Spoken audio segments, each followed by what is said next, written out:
வணக்கம் உறவுகளே. அதாவது இன்னைக்கு வந்து ஏன்னா இது வந்து ஒரு முக்கியமான காலகட்டம். ஏன்னா இன்றைய காலகட்டத்தில வந்து நம்ம அரசியல் பேசியாக வேண்டிய ஒரு கட்டாயத்தில இருக்கிறோம்.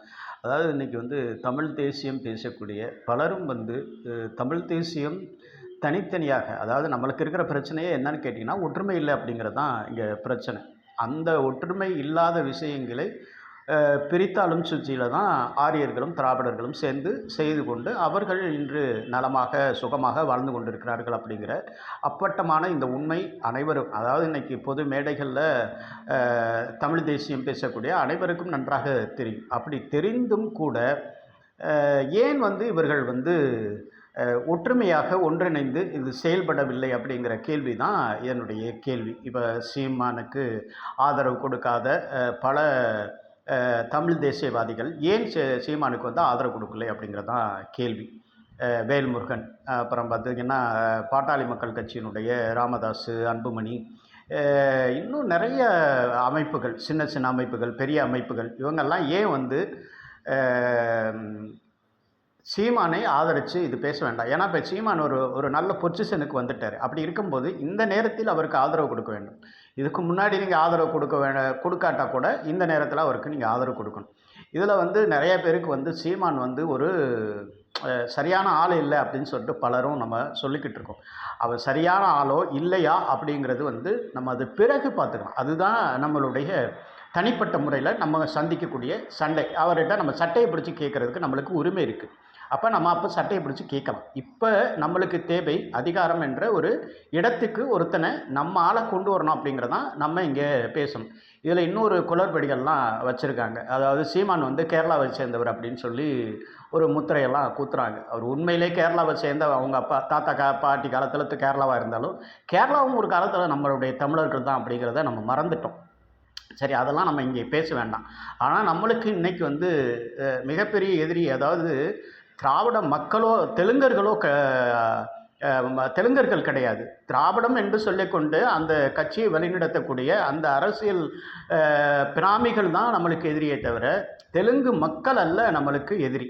முதல்ல நம்ம இந்த விஷயத்தை நம்ம புரிஞ்சுக்கணும். அந்த விஷயம் புரியாமல் சும்மா தெலுங்கர்கள்லாம் வந்து எதிரி அப்படிங்கிற மாதிரியெல்லாம் சித்தரிக்கக்கூடாது. அது பெரிய முட்டாள்தனம். அந்த மாதிரியெல்லாம் நம்ம செய்யக்கூடாது. எல்லாரும் ஒரு காலத்தில் தமிழர்கள் தான். அதை விட்டுருவோம். நம்ம அதெல்லாம் இப்போ நம்ம பேசி நேரம் இல்லை.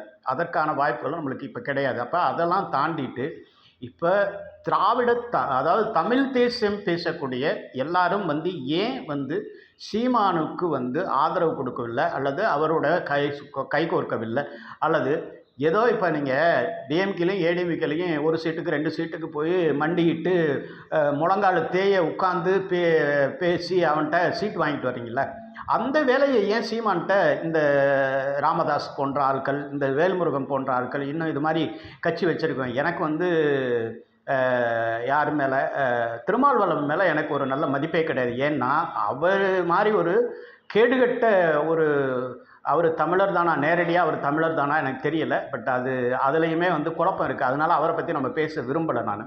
ஆனால் வேல்முருகன், அம்புமணி ராமதாஸ், இன்னும் நிறைய அது போன்ற சின்ன சின்ன அமைப்புகள் வச்சுக்கக்கூடியவங்கெல்லாம் வந்து ஏன் வந்து இவருக்கு சீமானுக்கு வந்து கை கொடுக்கல அப்படிங்கிறது தான் இங்கே கேள்வி. அப்போ தமிழ் தேசியம் பேசுகிறவங்க எல்லாருமே வந்து திராவிட கைக்கூலிகள் அப்படிங்கிறது மாதிரி தான் தோணுது. இப்போ திடீர்னு வேல்முருகன் வந்து நான் வந்து திராவிடத்துக்கு எதிராக வந்திருக்கேன் அப்படின்னு சொல்லிட்டு இப்போ தான் எனக்கு புரிஞ்சது, இப்போ தான் நான் தூங்கி எந்திரிச்சிருக்கிறேன் அப்படிங்கிற மாதிரி இப்போ வலைதளங்களில் பேசிகிட்டு இருக்காரு. அப்படி தூங்கி எந்திரிச்ச நேரத்துலையாவது நீங்கள் வந்து சீமானுக்கெல்லாம் ஆதரவு கொடுத்துருக்கணும். நான் யாருக்கிட்டையுமே ஆதரவு எடுக்க மாட்டேன் அப்படின்னு சொல்லிட்டு தனியாக வந்து நிற்கிறீங்க அப்படின்னு சொன்னால், இப்போ இதில் இருந்து என்ன தெரியுது அப்படின்னு சொன்னால், நீங்கள் திராவிடத்துக்கிட்ட இருந்து பணம் வாங்கிக்கிட்டு தான் வெளியில் வந்து ஓட்டை பிரிப்பதற்காக வேலை செஞ்சிட்ருக்கேன் அப்படிங்கிறது தான் என்னை போன்ற ஆட்கள் வந்து சிந்திக்க முடியும். ஆகவே இதுதான் உண்மை அப்படின்னு நான் நினைக்கிறேன். ஆனால் அதை உங்களால் வெளியில் சொல்ல முடியாது. ஆனால் இது கண்டிப்பாக ஒரு நாளைக்கு வெளியில் வரும், அது வேறு விஷயம். ஆனால் தமிழ் தேசியம் பேசுகிற அனைவருமே வந்து ஒரு ஒற்றுமையோடு சேர்ந்து எந்த விஷயத்தையும் செய்கிறதுக்கு தயாரில்லாமல் இருக்கிறது தான் இங்கே தமிழ் தேசியம் தலை தூங்காமல் இருக்கிறதுக்கான காரணம். இதுக்கு எல்லாத்துக்குமே காரணம் ஆரியர்களும் திராவிடர்களும் தான் காரணம் அப்படிங்கிறது இது அனைவரும் அறிந்த விஷயம்தான். ஆனாலும் இங்கு நிலைமை அதுதான். இப்போ இன்னும் என்ன சொல்லிகிட்டு இருக்காங்கன்னா, சீமான் வந்து பிஜேபிக்கும் ஆர்எஸ்எஸுக்கும் அடிமையாக வேலை செஞ்சிட்ருக்காரு அப்படிங்கிற மாதிரியெல்லாம் சொல்கிறாங்க. அது உண்மையாக கூட இருக்கட்டும். ஆனால் ஒரு தமிழன் ஆளட்டுமே, அது உண்மையாக இருக்கட்டும். அது ஒரு தமிழனா வந்து இருந்து ஆளட்டும். அவன் அப்புறம் வந்து உட்கார்ந்ததுக்கு அப்புறம் தானே தெரியும். அவன் என்ன செய்ய போறான், என்ன செய்யக்கூடாது அப்படிங்கிறது. வந்து ஒழுங்கா செய்யலைன்னா அப்புறம் நீங்க அடிங்க, உதைங்க, பேசுங்க, கேளுங்க, சட்டைய பிடிச்சு அடிங்க. நின்னு ஒடிஞ்சு அவர் முதலமைச்சரா இருந்தாலுமே வந்து ஓடியெல்லாம் ஒழிய முடியாது. பொதுமக்கள்கிட்ட ஒரு நாளைக்கு வந்து தான் ஆகணும். எப்படி இருந்தாலும் ஒரு 4 பேர சந்திச்சு தான் ஆகணும். அப்ப நீங்க கேள்வி கேளுங்க. அப்ப போராட்டத்த தொடங்குங்க. அது ஒண்ணும் தப்பு இல்லைல. அப்ப அந்த விஷயத்துல நம்ம ஒற்றுமையா இல்லாம, சிந்திக்காம சும்மா ஏதேதையோ பேசிக்கிட்டு, எவனோ குடுக்குற ரூ. 5க்கும் ரூ. 10க்கும் நம்ம மண்டியிட்டு முழங்கால போட்டு நக்கி சப்பி குடிச்சுக்கிட்டு இருக்கோம் அப்படிங்கிறது தான் இங்கே உண்மை. ஆகவே இந்த தமிழ் தேசியம் பேசக்கூடிய அனைவருமே திருடங்கள் அப்படின்னு தான் சொல்ல முடியும். நான் வேல்முருகனையும் சேர்த்து தான் சொல்றேன்.